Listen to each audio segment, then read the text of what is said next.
Hey, Topcast listeners, this is Tom. Before we begin today's episode, I just wanted to make a comment or two to kind of put it into context because it's a little bit different than what we typically do for our mid-month episode. This is an episode that Kelvin and I recorded literally on March 6th, 2020. So right before the pandemic hit and we all pivoted to remote work, remote instruction. And at the time, we felt we had more important things to talk about than build versus buy decisions. So this one went on the shelf and has been sitting there for a year and a half or more. And we thought maybe it's time to take it off the shelf, blow the dust off, and share it with all of you. Now that we've kind of spent a lot of time talking about the pandemic and we're starting to come back and talk about more regular topics before this one got any dustier than it already is, we thought it might be worthwhile to just bring it back and share it with all of you. So that's what this episode is. It's pulled back from the before times of March 2020. And I think it's still relevant for today, and I hope you agree. So take a listen. I hope you enjoy it. And until next time, I'm Tom. What will your future look like? The job you do today could be different than the jobs of tomorrow. Some see this as a challenge. At UCF, we see opportunity. A chance for you to grow your knowledge and strengthen your skills from anywhere life might take you. With in-demand degree programs and resources for your success, UCF Online can help you prepare for the future and all the possibilities that come with it.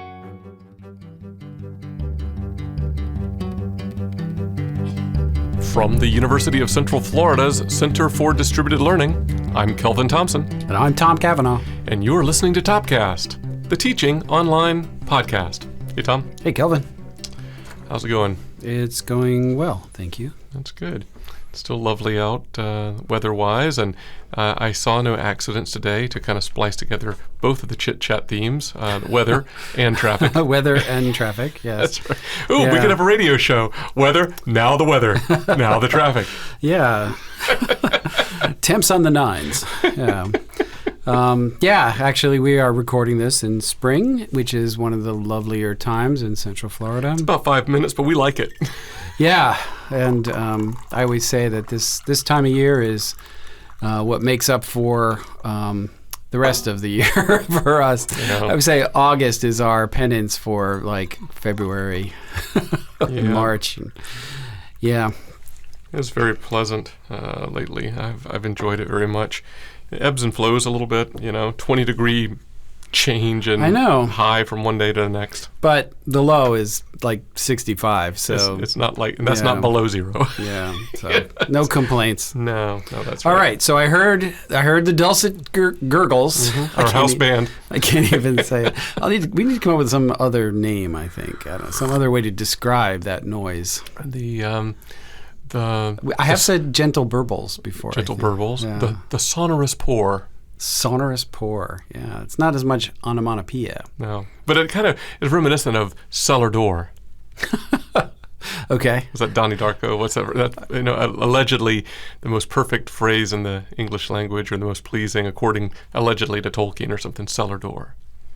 I had not heard sonorous that. pour. I will take your word for that. I'm probably misquoting somebody else. Okay. Well, there is brown liquid in this lovely cup that you've brought for me. I think it's coffee. It's my loaned Garden of the Gods mug. Thank you. Yeah, you betcha. And it's a place we were chatting before we hit record that we've both been. Yes, yeah.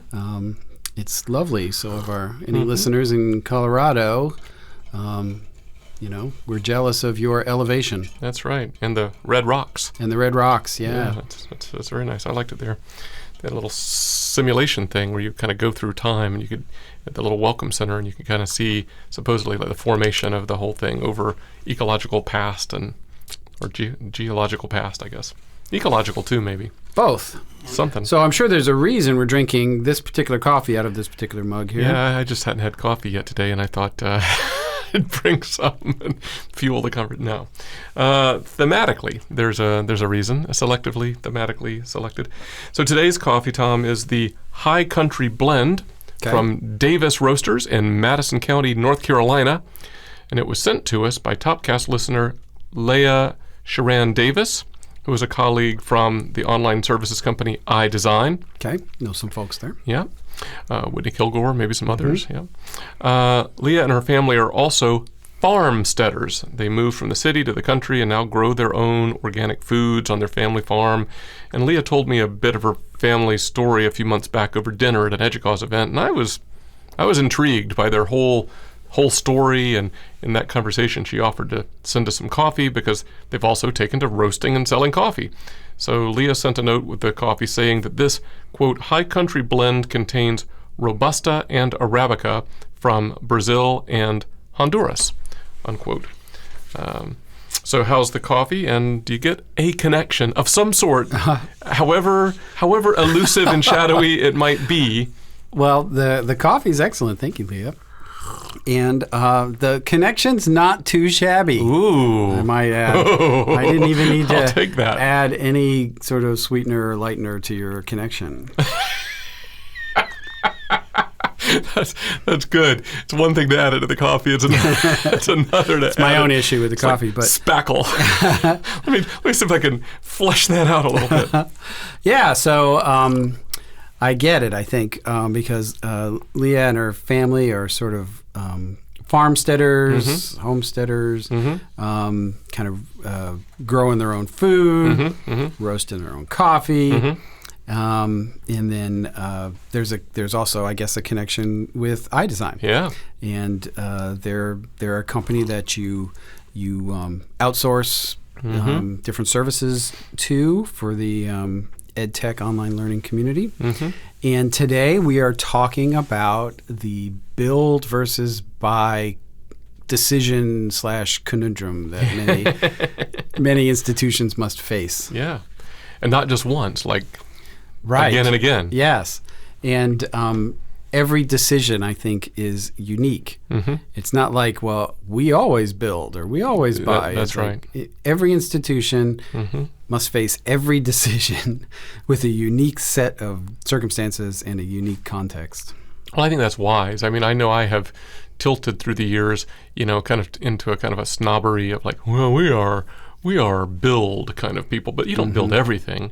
No. You don't build everything, even if you do tilt that way. And I think it's wiser to make the decision on a case-by-case basis. Right. I remember many years ago, I hadn't been at UCF very long, and the woman who was responsible for our Tech Ranger team, and we'll probably talk about the Tech Rangers, it's a large group of mostly hourly students who are super talented and build things for us. Junior developers, I call them sometimes. Junior developers, yeah. Trademark name, Tech Rangers. That's right. That's right. She came to me and made a really hard pitch to build our own learning management system. And I appreciated her enthusiasm and her confidence. And I don't doubt they could build something pretty awesome. But, I mean, come on. That's just not where we should be applying our resources. Yeah, I mean, no offense to anybody who has done this, but I've thought about this before. Developing an LMS is like a black hole if there ever was one. Yeah. It's a hole in the ground into which you pour money, probably. Because, I mean, definition of a boat. Yeah, I know. Yeah. I know.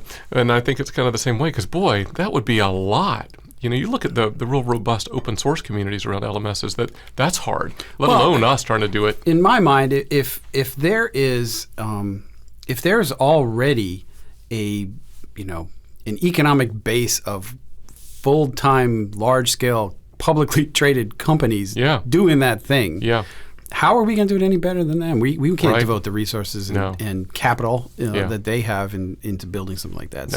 So that's a good maybe we buy that one. Right. So for us, LMS is not something we are going to home grow. But we've talked before in these episodes about maybe back in episode 40, we had Courtney Borton, who was at the time marketing director for UCF Online, and here talking about marketing and kind of that whole online program management sphere and the marketing piece of it, and we could have outsource, but instead you kind of insourced that, right? Right. Well, yeah, the decision to go with an OPM or maybe even a firm like iDesign or others like it, it is a build versus buy decision. Sure. Do you need to get to market fast? Do you have the internal capacity? These are all factors that you need to kind of consider if you are going to go that route or not go that route. Yeah. Just a couple episodes ago, we had our colleague Kelvin Bentley on, and that conversation you had with him about the unbundling over time of OPM services and just what do you need? What don't you have? And right. Moving from just a straight up aggregate rev share to a fee for service or something. Yeah, as you said, sort of a disaggregated fee for service. It gives you a lot more flexibility, and you can just buy the piece that you need. Yeah.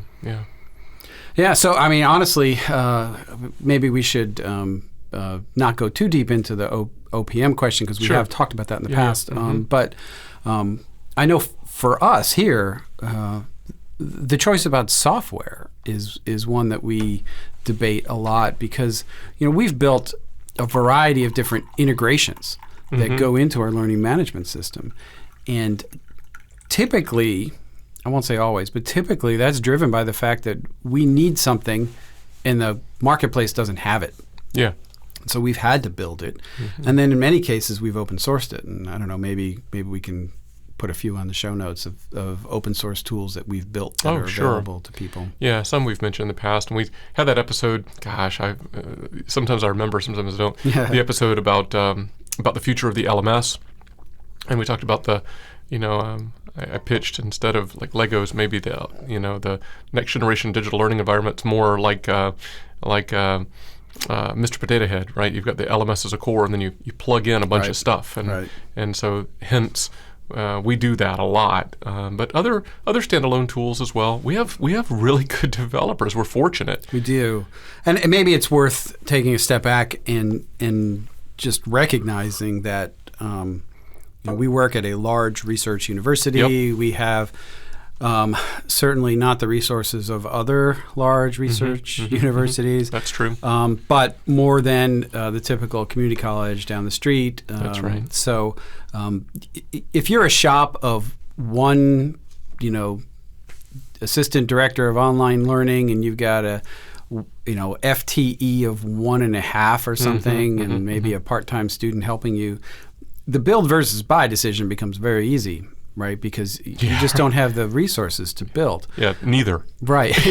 Well, sometimes you can buy, but I get it. And so, all of this is context specific. There are sometimes things that you can do yourselves that you can also purchase, and I think in every school it's going to be a little bit different. I know from talking to colleagues at places like Michigan and Purdue and Berkeley who have robust Indiana, large-scale kind of development efforts, and we don't even kind of I think approach what they do. No, that's. And I would true. say we have a pretty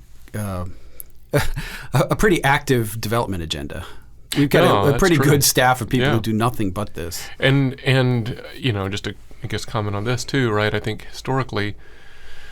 We hold ourselves really to something that has to work in practice, which means here pretty much works at scale, not unique, boutique, long tail, edge case, other buzz speak, one-offs, but something that has to work for a lot of different kinds of instructors and classes and disciplines, and that's no small thing either. Yeah, and that's part of the decision-making process for us to build something. So a lot of times faculty will come to us with some sort of a problem or a challenge, like I need this thing for my class, and our developers and instructional designers get all excited and say, we can fix that problem. But it behooves us to take a step back and say, okay, is it just Professor Jones's problem, or is this a problem that can be helpful to a large scale number of faculty or students across the campus? And if the answer is more the latter, then we're more willing to invest in developing some sort of a solution for that. If it's just a one-off, it becomes really hard to spend the time building something. And maybe a solution, a more practical solution, is to have the students license that if it's a kind of a publisher-ish kind of a thing. Yeah, and that's become this is going to be a mixed metaphor. A hallmark of our DNA. it's I don't know, what is that? A chromosome? I don't know what is that. It's something. It's a ribosome. It's I don't know. it's something. And I give a lot of credit to our Center for Distributed Learning colleague, Dr. Francisca Yanakura, who has been guiding a lot of that developer work. I remember the first. This is way back in the early 2000s. The first director programmer that we had. He was a full-time That's how long ago this was. Director. I remember director. Yeah. And that was. I wasn't even in higher ed when we were using director. He was programming and director, and there were these one-offs. But we quickly got to this thing of like, well, instead of making this one-off and that one-off, how could we make this scale more? And so we began to. Francisca guided that. Like, okay, here's this project. What could we do that would take a little bit longer, build a tool that would allow you to change the variables here and there and have something that could be used multiple times. So that's something we've held on to a lot, and I think it's been a real boon to us in terms of keeping things strategic. Yeah, and there are a couple of tools that we have built here that are now being used by others across the country. That's true. And some of them I think are quite impressive. And I will admit this, that had I been here when they were kicked off, I may or may not have supported it. Maybe it was green lit, and maybe not. Maybe, yeah. But I'm glad now that they exist. One is we've got a system that allows you to build, replicate, and deliver learning objects. And there are certainly commercial tools that do this. But what the team here has built is really impressive. I think it's definitely commercial quality. Oh, yeah. And now we can deploy that at scale without incurring licensing costs for everybody who wants to use it. And so, it took a while, but I think that the dividends are there. Yeah, and that's the system that is codenamed and now real named Obojobo. It's a palindrome. It means nothing. It means, it's a palindrome. Yeah. And they like that. But that's open licensed. So we'll put a link in the show notes, and hey, you can go check it out. Not even our most widely adopted tool that we've built. No, that's for sure. But what was great about that, just a little sideline, that was, again, a kind of an exploratory kind of a development thing right about the time that we had an institutional initiative related to information fluency. And a colleague went to like an early meeting, and he came back and he said, I went to this meeting, and they're talking about the ability to deploy some kind of modules like across the entire institution and have different iterations of them and easily modify them. And isn't that what those developers are building over there? Maybe you come to the next meeting and ask. And so I went and I said, would it help if it was authenticated? Yes. You have data on knowing what students did and have some kind of assessment. And yes. I'm like, okay, yeah, we can do that. And so we that project just suddenly pivoted the entire development of the platform in a different direction. So it really became about institutional scalar module deployment, and we used it for a number of institutional resources. Now it's gone yet another direction again, but it's intriguing. But you can do that when you're developing in-house. Right, yeah, and you can pivot and redirect resources, but then you also have to maintain. Yes. So that team that built that has continued to, they have a roadmap for continual updates, and they've migrated it because it used to all be Flash-based, and now we've all moved away from Flash. Yep. So it does require a bit of an ongoing investment to keep it current. If you're going to have kids, you got to feed them, clothe them. Right. There's free beer and there's free puppies, right? And one of them is a commitment. Yes, that's true. Yeah, that's true. The one that probably is our most widely used is the accessibility checker that we built for Canvas called You Do It. Another one is more of a instructional game, kind of app-style game builder called Materia. And both of those have even wider adoption than the Obojobo learning object tool. And maybe, like I said, we'll include a list of some of those. And if you're interested, many of them are available on GitHub or elsewhere. Yeah, for sure. So I guess maybe just a comment on this. So if you have already invested in talented people, it might be less expensive for those people to create a product or a service than to pay an external provider. Now, that's assuming that you can offload some duties, right? Reprioritize, reshuffle the deck, and because you're leveraging your, watch this, Dr. MBA, leveraging your sunk cost of personnel. Yeah, look at you. Oh. I'm not even sure what that means. Yeah. I thought it was maybe something from soldering. Oh, that's a heat sink. That's a whole different thing. But so that might be wise, but that's not always practical. If everybody's plates are full and they're overcommitted, no matter how, they could do this thing, but if they don't do the thing that they've already got, then there's big consequences. Well, you can't do that. So then buying maybe becomes more of an attractive. Yeah, it's like the challenge we always run into when people approach me with grant opportunities. Opportunities. And I'm all for it, and especially for those parts of the university here that we work with that kind of live or die on grants. But when they come to me and say, we've got this great opportunity, it's X amount of dollars, and you would build all this cool, awesome online courseware for this whoever client, all I can think is great, but now who am I going to have to hire to fill in for all the work that these people that are now going to be paid by the grant are going to be doing? It doesn't help me, right? Because I'm too busy trying to manage this, and trying to manage this. We are trying to manage this group of people who are supporting faculty, and this would be extra. So that's an opportunity cost. Yeah, that's true.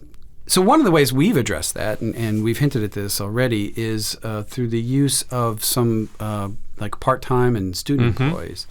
So we do have this team called the Tech Rangers, and they're pretty phenomenal.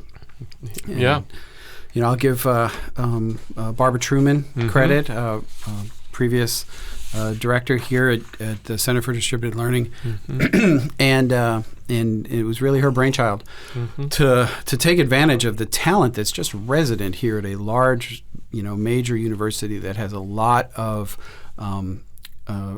really great faculty programs, reputation in computer science, digital media, engineering, and as a result, we have a pretty awesome group of students to pick from, and they're not just making copies. No, they come and they work for us for a little while, and we typically lose them to Google, and Microsoft, Amazon, and Facebook. That's right.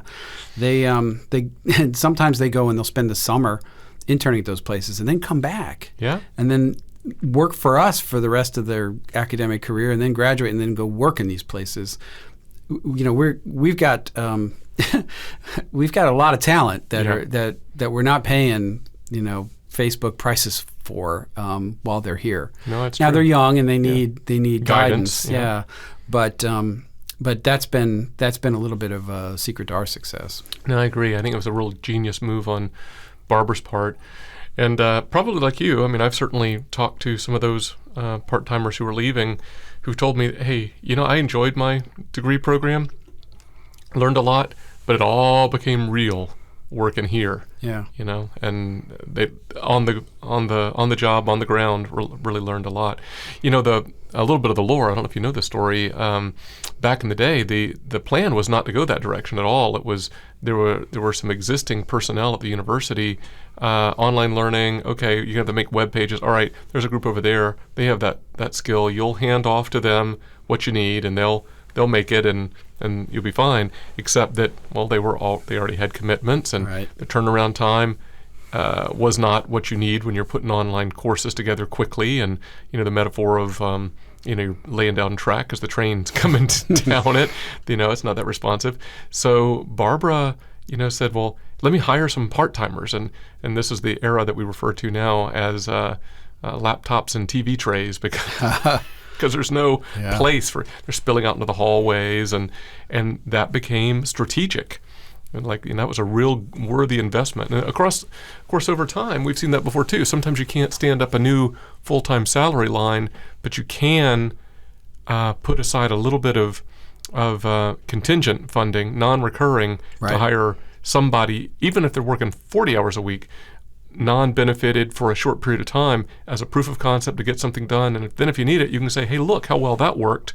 Now we've got a case for hiring somebody full-time. Maybe that's worked again and again and again over the decades here. Yeah, and we've turned a lot of these developer positions into full-time lines, and still keep a cadre of these part-timers who are certainly awesome. And in many cases, we have hired from that talent pool into the full-time lines. Not even just developers. It's been a while since I've calculated this. Years ago, I looked. 60% of our full-timers started out as part-timers, myself included. I was a part-time instructional designer. Really? Once upon a time. I think it would be lower than that now. I think so too. 60%. No, I think so too. But there was a time where there was a lot of us, that came from that world. Look, build versus buy, grow your own. That's grow your own. That's right. That's pretty cool. Okay, let's see. I think that the idea of turning these people into full-time positions is one that you kind of have to look long-term at. Of course. And we've had some success with that. We also have turned it into more specialized teams. So we do have the Tech Ranger team, but they're kind of multidisciplinary. They support the now we have an LTI team that builds our integrations for our LMS, and we've got the teams that build the Obojobo and Materia, the different apps. We've got a team that kind of does more straight up web development and helps with course design and development. We've got some folks that do some kind of help us maintain a business development or business analysis tool. So it's kind of disaggregated a little bit, but they all sit together. Yeah, and they kind of get deployed where the greatest need is at the moment. It's allowed us a lot of flexibility. No, that's true. But that same principle is held in other areas as well, right? Whether it's instructional design, and we have centered, that was another strategic decision, centered a lot on instructional design and then supplemented out to other places, spin-off teams, technical support, when it was something that our developers did as well versus folks who specialize in technical support. All that kind of eventual division of labor and specialization from a common core. I mean, I think that's a dynamic as well. I know we've kind of lapsed a little bit into the personnel side of things, but that's maybe not classically what you think of as a build versus buy decision, but I think it still is. It is, because somebody's going to have to build it, right? If you don't buy it, somebody has to build it, and that's right. Usually it's somebody under your control, or you invest in some outside company to build something, but that like an app, for example, you can hire a company to build you an app, and it might be something custom. But I think again, this goes back to what we said at the top, which was that everything is sort of context dependent on whatever the circumstances are at that particular time. And I would say maybe one kind of final thing about this idea of personnel. If you're going to be outsourcing something, just make sure it's the right thing. So, for example, you can outsource instructional design services. Yep. I would just make sure that if you're going to do that in the right way, because if you are as you get closer and closer to the core academic function of the institution, the more I might argue that that's something you should do yourself. Yeah, it's a good thought. The further away you get from that, then maybe you're more comfortable outsourcing. And accreditors would say the same thing. Yeah. So if you are, you can't outsource instruction. I was just thinking that. What would that look like? Outsource. Right. Now you might say, well, what do you think adjuncts are, Tom? Well, that's true. I get it, but there are accreditation rules on how much outsourcing or how many adjuncts you're allowed to hire as a percentage, and adequacy of instruction, all of that stuff. So I don't know. I would just think long and hard if you had to outsource, I don't know, IT versus instructional design, I might be personally more comfortable with IT or something. No, that makes sense. And I guess too, just to kind of harken back for a split second, back to your our colleagues who it's one person in an office. If institutional leadership wants more from online, whatever that is, like, oh, we need to do more, then money has to be spent one way or the other. Yeah. So then at that point, it's not like, okay, I don't have any. It's like, okay, if you want more, then you're going to have to spend some money. The question then becomes, is that going to be hiring staff or outsourcing services for a time or a combination of both? Right. But it's keeping your eye on the prize there. So even a OPM, so you could outsource to an OPM because you don't have the internal capacity to do what needs to be done, but you're giving up revenue potentially in a traditional agreement. In some cases, significant amount of revenue, for that. So there's your money. Yep, that's right. Well, I guess our coffee's dwindling and our time is running out. So shall I try to land this plane? All right, landing gear down, Kelvin. All right. Well, I've always wanted to have that foam on the runway, so this might be the day. Let's. I have not ever wanted that. Woo! Yay! The build versus buy decision can be an iterative decision point within our online learning operations. Choosing wisely when to invest in local personnel, when to rely on those personnel, and when to contract with third parties can make all the difference in the strategic value of online education at our institutions and in general. Would you agree with that? Amen. Right. Yes, I would agree with that. Okay. Well, thank you for the coffee. Thank you, Leah. Yeah, it was very tasty. Davis Roasters. I will have. This is a half plug.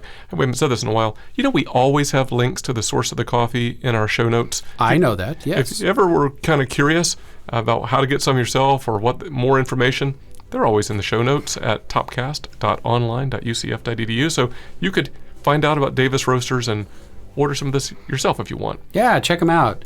Support our sponsors. That's right. Even though they're not actual sponsors. They're sponsoring our coffee drinking. That's right. We have some very generous listeners who share their coffee with us. That's right. All right, Tom. Well, I enjoyed the conversation and the coffee, so I will say until next time for Topcast, I'm Kelvin. And I'm Tom. See ya.